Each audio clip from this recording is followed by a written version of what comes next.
Okay, science time today. That's not going to stay in my ear. Today, we're talking about waves. Let's put wave relationships.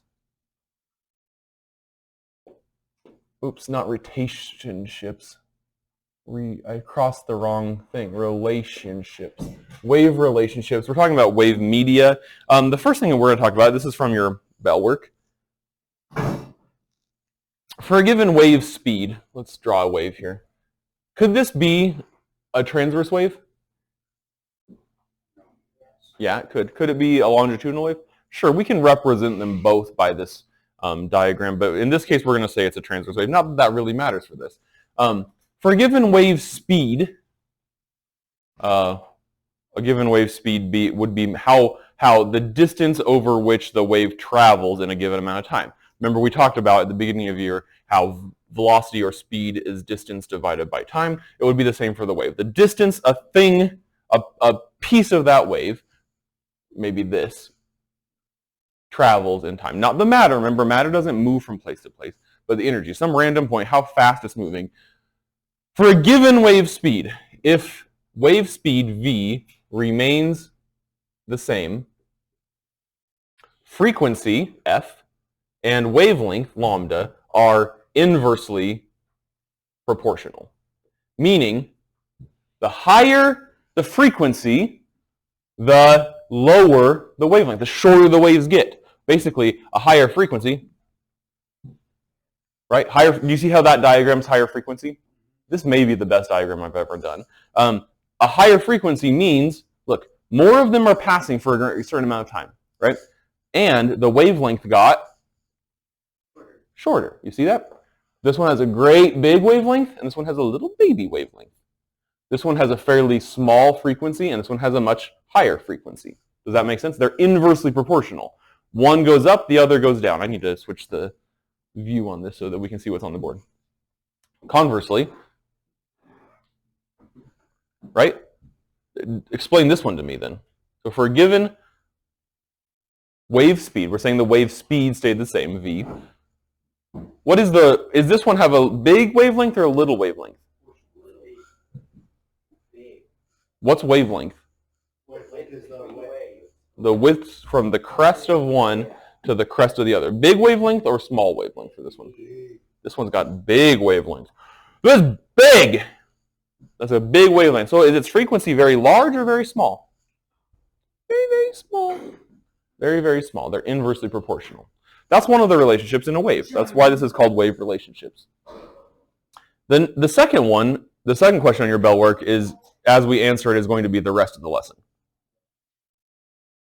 How can waves interact as they change medium? So this is I would say these are the relationships within a wave. Of those quantities on which a wave depends, these are the relationships between those quantities. Wavelength, frequency, speed. What's the other quantity of a wave? No, you're almost right. Amplitude. Amplitude. And that doesn't necessarily change depending on... That doesn't necessarily change. These could all have the same amplitude, but different wavelengths. You see, even actually kind of coincidentally, in this drawing, if I put orange as the amplitude, they do kind of all happen to have the same amplitude. That is not in sensu stricto in the Latin. In the strictest sense, the amplitude is not changed by changes in frequency and wavelength. It could be, but it doesn't relate to them in the same mathematical way that frequency and wavelength are related to each other. Yeah, so remember we talked at the very end, actually after the bell rang, in the last discussion, we talked about how for sound waves, frequency is pitch. If I talk really low like this, that's a low frequency sound. And if I talk really high like this, that's a high frequency sound. Okay, so pitch is frequency for sound waves. Do you remember how we as human beings perceive the frequency of light waves? Yeah, that's how we do it. But I'm saying, what does the different frequencies of light appear to us as? Different whats of light? Colors. Yeah, shades means more like whether it's light or dark, and that's a different thing. That's really more like the amplitude of the light wave. And so the difference between everything around me is green. The difference between these two pin lids that we would see, the difference between these is the frequency of the light. The orange pin lid, oops, that's green. The orange pin lid has a lower frequency than the green pin lid. Generally, red is the lowest frequency of light that we perceive, and which is also the longest wavelength, and purple is the highest frequency and the highest wavelength. Okay. And then for sound, low sounds have a low frequency, high sounds have a high frequency. Those are inversely proportional with wavelength, like we just said. And what is the amplitude of the sound? What it is for sound. How loud it is. For sound, it's how loud it is. Good. Let's talk about media. You've heard the word media. You didn't know until today that the word media is a plural of the word medium. And we said that the medium, we said this right before we started the discussion in earnest, we said that the medium is what?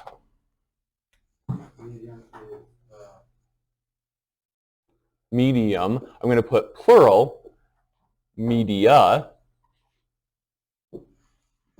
Medium, which in plural is media, is what we just said. Well, let me use a sentence frame. That through which, yeah, a wave, I'm going to use the word propagates. That through which a wave, we could say moves, but that's not quite right, because I don't want you to think about waves as moving in the way that matter moves. Because remember, matter in a wave oscillates. It moves back and forth on some axis, but the matter itself is not moving from place to place. Only energy is moving from place to place. So whatever it is that the wave is, whatever it is through which the wave is propagating is called the medium. The sound waves that you're hearing right now from my vocal cord, remember that? He can't.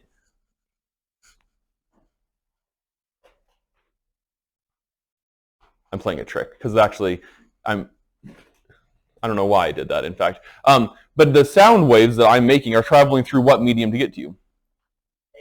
Air. Yeah. Remember, it's not my breath coming out of my lungs that is traveling. Whoosh. It's not like that part of the SpongeBob episode where they have eaten the ketchup and onion sundae, and when they talk, the green smell oozes out of their mouths into the theater around them. That's not how sound moves, right? That's how smell moves. That's not how sound moves. Sound moves because the vibrations in my vocal cords vibrate the air that happens to be in my throat. That air bumps into air that comes out of my mouth, etc. That air bumps into more air. Eventually, not the air from my mouth, but the air that was already next to your ears vibrates on your eardrum. The matter is not moving, energy is moving. And through what is that energy moving? In that case, air. Air. Can sound stop? Like if I say hello. Like, yeah, great question. So how come if the atoms are all vibrating like that, if the atoms are all vibrating, why do they ever stop? What thing of the universe that we talked about months ago makes it so they don't just go on forever? No, but it does end in a shun. Eventually, friction. It's friction. Eventually, the particles in the same way that, let me get a particle out. Let me get a model of a particle out. I need my pantyhose ball of science. I gotta dig around for a little bit. Here I have, oops, come back. Here I have pantyhose ball of science. It's just a ball. It's a racquetball with some pantyhose on it.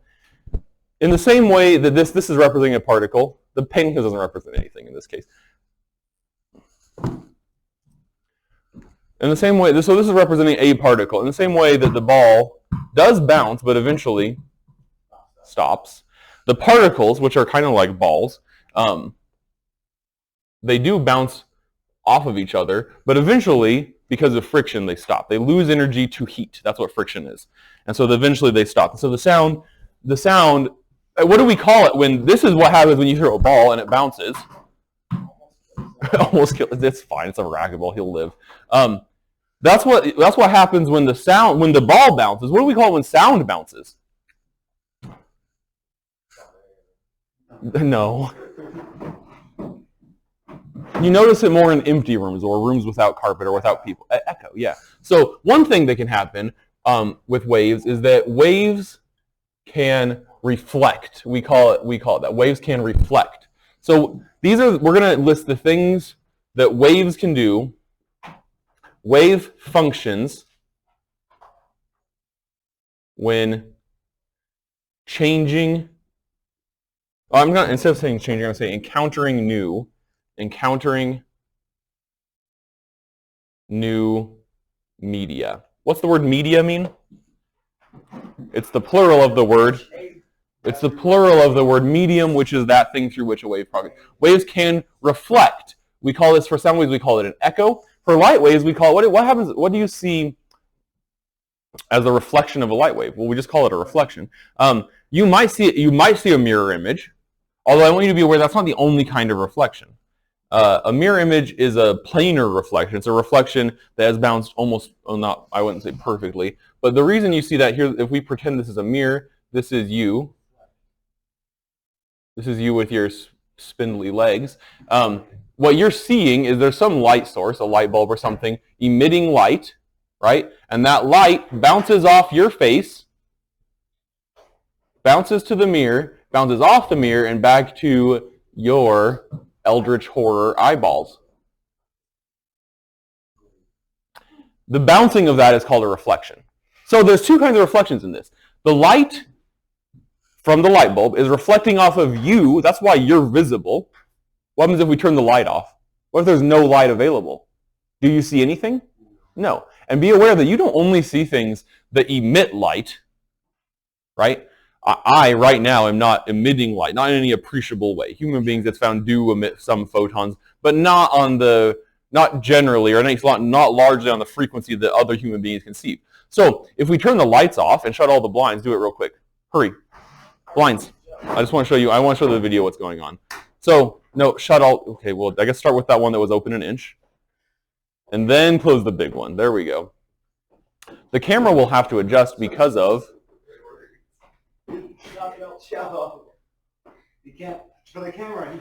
We're having technical difficulties. Oh, let me turn this light off. There, okay. So you can see there's a lot less light to go around, and I'm not emitting any appreciable amount of light. And so what you see of me on video and in real life is it's reflection. It's not reflection, it's not planar reflection like the mirror, but the reason you see anything, put all the lights back the way they were, the reason you see anything at all is because light is reflecting off of those things onto you, or into your eyes. So light can reflect, waves can reflect. We call it an echo for sound. Okay? Waves can refract. We can say that this is a bending of the wave. The example that your explorations give is that, oops,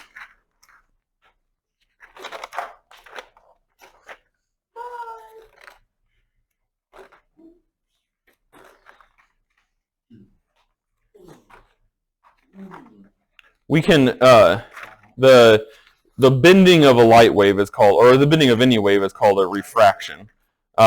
And that happens when the wave speed changes from one medium to the next, is a refraction. That would be the bending of a wave due to a change in medium. An example of this is like, if you look, I wasn't really prepared for this, but if you ever look at a clear glass of water, and then there's a pencil in it, it will look like the pencil is bent like that. And that's because the light that is coming out of this pencil, the pencil's not really bent, but the light that's coming out of it is going a different speed through the water than it is through the air. And that makes it appear as if the pencil's in a different location. Another thing that can happen is that the waves can absorb. This is what we were talking about, why the sound eventually stops.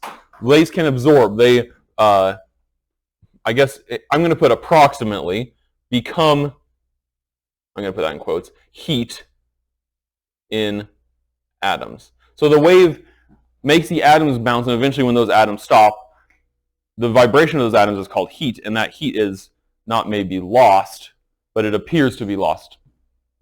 It becomes heat. It's no longer the same kind of energy. And I appreciate all this pencil wiggling. Yeah, I can't really do it with this, but in what way is this like a wave? Is it moving? Is the stuff from here moving to the end? No, it isn't. I'm oscillating it. And mine's not working anywhere near as good as what yours was doing, but there, it's actually working pretty good. Yeah. So it's oscillating like a wave does. Keep your chair on the ground, please. Another thing waves can do is waves can transmit. Transmit just means go through. Trans means across or through. Waves can transmit. They just go through the medium.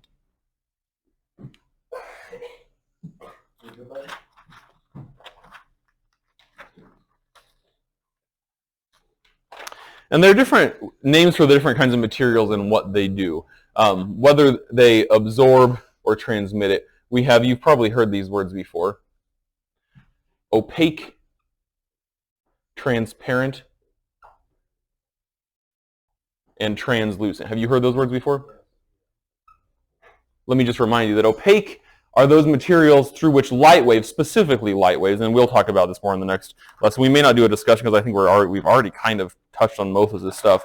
The next lesson is about color, absorption, transmission, and reflection of light, and the fact that lights are transverse waves. And we've kind of talked about all that between the last two discussions. But opaque, specifically regarding light waves, are those materials through which light waves do not pass. That the light wave gets to them and it's either entirely reflected or absorbed. That does not transmit. Transparent are those objects through which light waves transmit, they come through, and the image stays clear. So like that window glass over there, you can even, especially because the window is open, you can tell that we're getting a similar vision, a similar image of that tree outside the window through the air, through the open air on the bottom, and through the glass. It's not changing in any appreciable way. Do you see there are some differences though? What are the differences between the image of the tree in the glass and the image of the tree in the air? It's a little bit, I don't know if I'd say blurrier, but it's a slightly different color because the glass in part has its own, there's no such thing as a perfectly colorless medium. Even air is slightly bluish. How can you tell? How can we look through more air? Lots of air. Okay, so let me phrase it to you this way. Look out that window. Am I looking through more air to see the sign that says Robert O's Motherly Field, or am I looking through more air to see the buttes way off there on the horizon? Obviously the buttes. And you can tell they're bluer. Are those buttes that color that you see right now in real life? No. If we went up to them, no. They would be kind of buff-colored or tan or even whitish, brown, a farmer might say. But from here they look blue because the air is blue. Your water in the bathtub, or even like a glass of water, it looks clear. A bathtub of water looks faintly blue. An ocean of water looks quite dark blue because there's more water. The more stuff there is for it to go through, the more the color is changed. That's called transmission. And that's called transparent. If we can still see the image of it, that's transparent. If the light passes through, but it has been bent, refracted enough that we can no longer see a clear image, that's called translucent. Do these apply to all kinds of waves? Sure, to some extent they do. Sound waves can be reflected like an echo, refracted. In fact, if the door were open, do you think that people out in the hall could hear my voice? Yeah. And that would be an artifact of both reflection, the sound would be bouncing off of these various walls to get out there, and refraction, it's bending around corners. Do you think sound can be absorbed? Yeah, the fact that the door is closed and people out in the hallway probably can't hear it that well is because the sound has been absorbed. Can sound be transmitted? Of course it can. That's how it's moving now. And I want to say this last thing before we go, that light waves, as they are transmitted, are propagating through a medium. Mechanical waves like sound waves or ocean waves need a material medium through which to travel. Sound waves, this wouldn't work in a vacuum. You wouldn't be able to hear me in a vacuum. If the air were suddenly gone out of this room, we would suffer a little bit, but you wouldn't be able to hear me, and that's the main way you would suffer. You wouldn't be able to hear my voice. That is because there would be no medium, no material medium through which the sound would transmit. But we would still see each other. Even if the room had no air in it, if the atmosphere vanished right now, we would suffer a little bit, right? But in the meantime, we would get some scientific observation of, we wouldn't hear sound, but we would still see things, but the buttes would now no longer look that blue. We would see them as the actual color they are in real life. There wouldn't be the medium through which the sound is, or the light is transmitting. Like this room was just filled with pure carbon dioxide. Yeah, if this room was filled with pure carbon dioxide, we also would suffer. Or if let's say it this way, if the atmosphere were pure carbon dioxide, I'm sure carbon dioxide does absorb some kinds of light, and so we would see the buttes maybe as a different color, but we wouldn't see them as bluish. Would we still hear in carbon dioxide? Yeah, that's a great point. And actually, different materials have different speeds of sound. We would hear it slightly differently. Do you have other questions? Thank you, Mason, for your great questions. Other questions?